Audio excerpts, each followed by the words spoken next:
Connor, do you think right now the Chiefs need to make a move?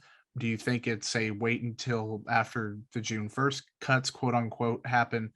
Or do you think they should just kind of stick it out and have a bad group and then at the trade deadline try to make something happen?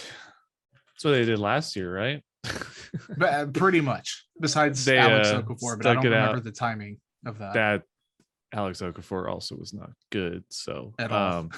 last year, last year they had Frank Clark and then Chris Jones sometimes, and he didn't look good there. So that's the thing that's interesting about talking about this is the Chiefs actually are probably better at edge this year, just because I think Karlaftis is going to be a more consistent edge player than Chris Jones was probably. Even as a rookie. It's just because Chris Jones shouldn't be an edge, and we found that out last year. And then when we figured it out, we were like, oh gosh, who else is going to play at edge? Yeah, that's why they traded for Melvin Ingram. Right now, I would definitely be on the phone with Carlos Dunlap. Boom, got him. That is who I was going to bring up. And Jadeveon Clowney. Clowney's is a lot. You have to kind of gauge his character. I don't know. There's rumors he's lazy, blah, blah, blah, all that stuff. I don't know how much of this is true, how much of it is false, how much he would want to skip off-season training. I don't know. You would ask him on the phone, interview him, maybe have him in for a visit, do all that stuff. I think the slam dunk, in quotes one, because it's still not that exciting, but the slam dunk one is Carlos Dunlap, who fits their measurements of a Spags edge. Probably still has a year of decent productivity left.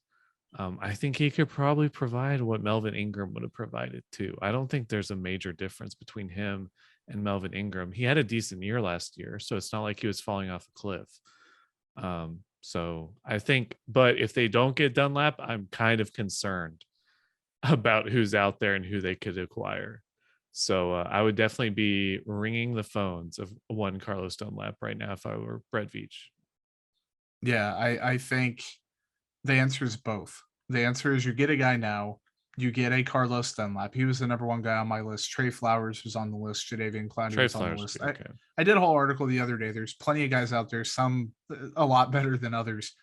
Then you see what's going on after more guys get cut during the season. Like, it's not a we got this guy and we're done type process if you're Brett Veach. Now that's probably how it's going to be, but they should look to continue doing that, I think. So the play, probably get your guy now or within the next few weeks before your OTAs are over or before training camp, something like that. In June, I guess a month from now, you should probably have somebody. I mean, unless the guy, if Carlos Dunlap wants to hold out until after training camp or during training camp or whatever, right before training camp, do that with him. Let him pull Melvin Ingram. Can you afford to wait? Can you afford to wait? We thought that was going to happen with Ingram. Yeah. Do your due diligence now, make something happen now, but also keep that option open long-term, I think is the play. Yeah. And like going back to the previous question, if they need to add depth via trade, they could do, it's not going to work out the same, but they could do like a Travarius Ward type trade to get more depth if they feel like they need it. So I think honestly, like multiple additions, like getting that depth guy through a trade, just pick a bubble edge guy you like and bring him in here, and also bring in Dunlap. That's the way to solve it. I don't love the solution. That's why I put solve in quotes on the video again. I'm doing some quotes on the video today. But it's at least, it looks better than what it is now, which is Mike Dane is your defensive end 3 and Frank Clark. You don't know if you can trust him to start all the time. Yeah. And Charles Goldman brought up with Chiefs Wire, he does really good work. Check his stuff out.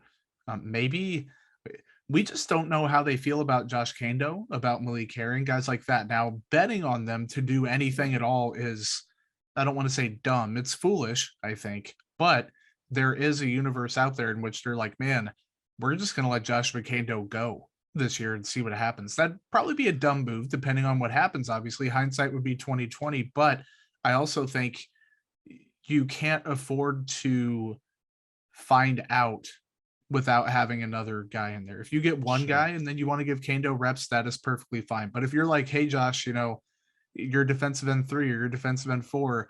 I it's possible that it pans out, but I would not bet on that in the slightest.